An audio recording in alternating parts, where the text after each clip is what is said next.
একের পর এক সারপ্রাইজ পেতে কার না ভালো লাগে? তবে সারপ্রাইজ দেওয়ার জন্য হলেও প্রিয় মানুষের জীবনে প্রয়োজন।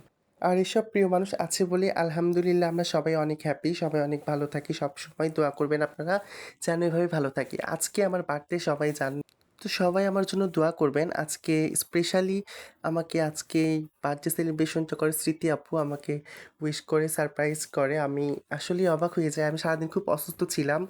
তো আপু সবকিছু অ্যারেঞ্জ করে আমাকে সন্ধ্যায় আসলে বলে বের হতে। দেন আমি বের হই।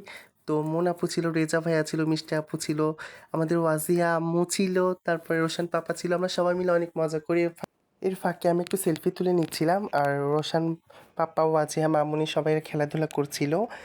আসলে সকল ভিডিও ফুটেজ আমার কাছে নাই। আমার কাছে আসলে নেক্সট টাইম আমি সবগুলো আপনাদের সাথে শেয়ার করব। আপনাদের সাথে গল্প করতে করতে আমাদের ফুড আইটেমটা চলে আসলো। সেট মেনু ছিল।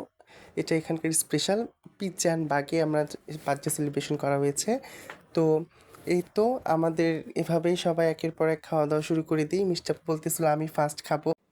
এটা সেটা গল্প নেই আমাদের আজকে আড্ডা, আজকে মজা মাস্তি হয়।